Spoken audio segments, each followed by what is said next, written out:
just out on the road, testing the R34 GTR that we've just finished, and yeah, we thought we'd do a quick video for you guys for your viewing pleasure. As you can see, they are next to me as I speak.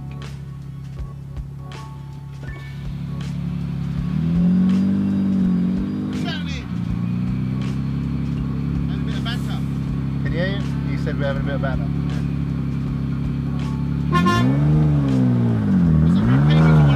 No, no, no, no.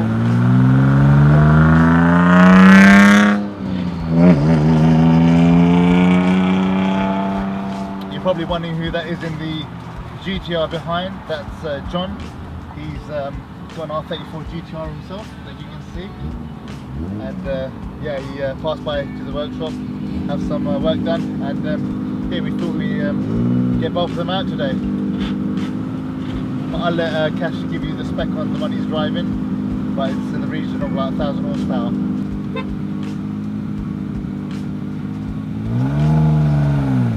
He's not texting, I promise.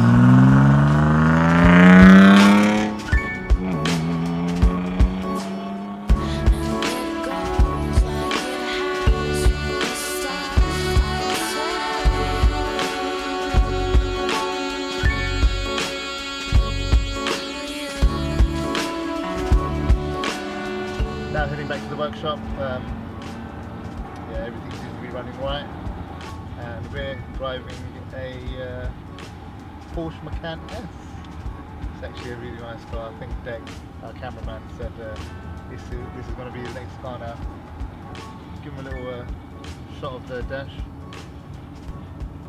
Don't forget the Casio, classic gold coloured Casio.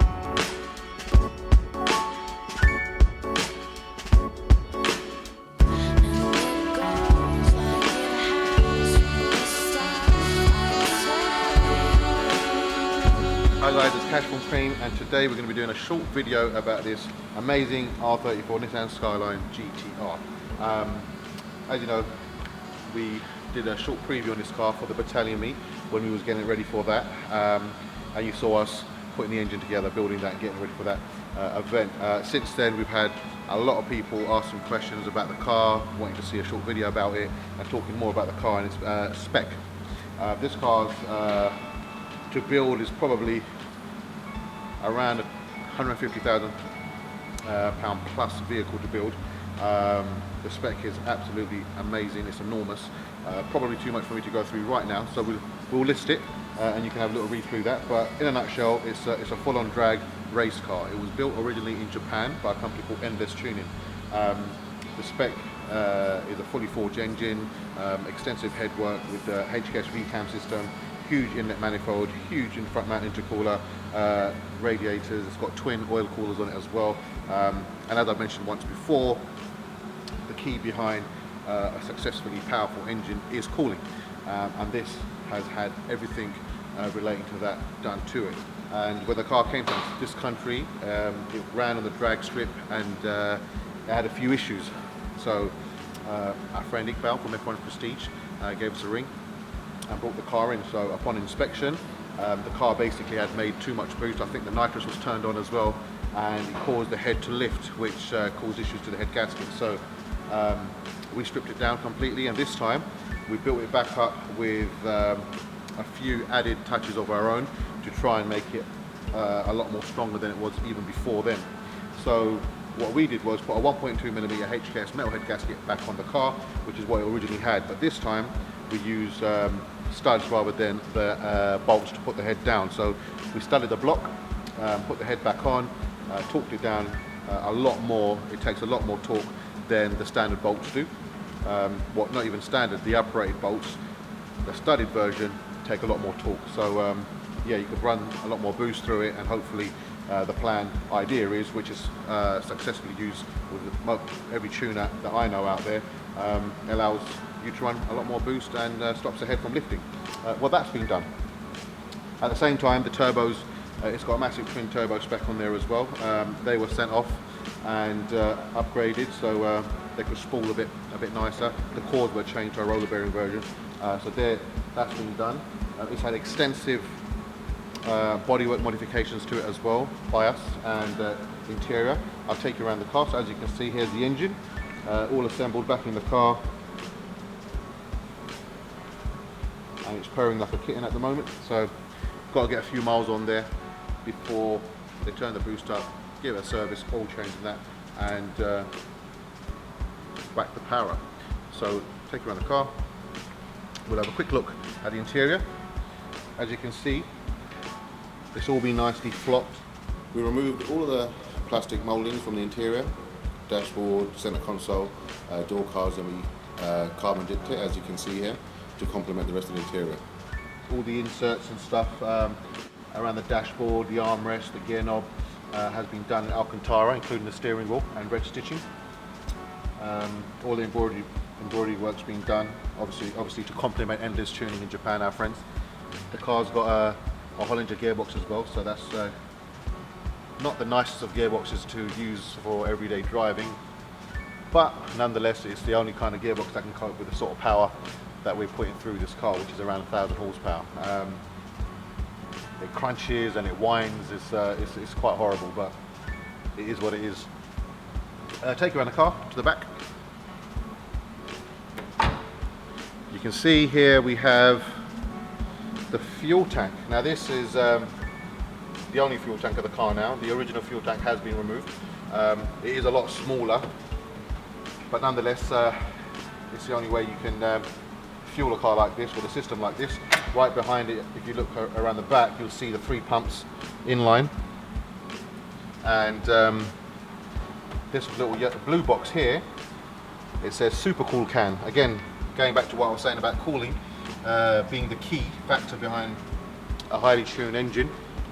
This car has a cool box, so that box there is filled with ice, so that when the car is running, obviously the fuel runs through them pumps into a collecting canister, which then runs through the cool box, and that cools the temperature of the fuel down, so when it goes into the combustion chamber it's a lot more explosive. So that's the idea behind that. Take it over around the car. As you can see, it's even got the original Volk racing wheels. As you can see, it says original on them. The Alcon brakes as well. The best that money can buy. So moving on inside the car, if you have a look around the back, there's a 100 shot of nitrous in there. That's a nitrous express tank in the back. Can you see that? It's even got a very exclusive carbon fibre roll cage as well, which is very rare indeed. But that's been installed as well. The carbon running boards you can see at the bottom, this is one of our own exclusive products. We make these for various different vehicles. This one here is a universal product, and we can fit it on practically anything. So that's gone on nicely on there as well to complement the car. Again, same on the front with the Alcon brakes. And bringing you back around the front again to show you what we've done around here. So as you can see, bonnet vents there obviously for obvious reasons. And what we've done here is we've dropped this vent in here. So we've cut the bonnet, obviously welded it back together and opening up this vent here. We've done the exact same thing in the wing here. And on the front of the bumper, this vent, which is the factory vent of the front bumper, we've actually funneled a big tube at the back of it, so that's connected to the back of it, and it turns up, and if I just show you in here, it's got 3 entry points now where cold air, again going back to the whole cooling factor, this here has got 3 entry points from where cold air is being funneled in through the turbos. So these huge turbos are sucking in huge volumes of air and nice cold air as well. So you've got 1 point there which is coming from the front bumper, which we've cut out into the chassis. That's being run through with a big tube. Then we've got this wing, which the inner chassis over here has been cut again, and the metalwork has been cut and turned in, so the air flows through and it throws it directly towards these turbos.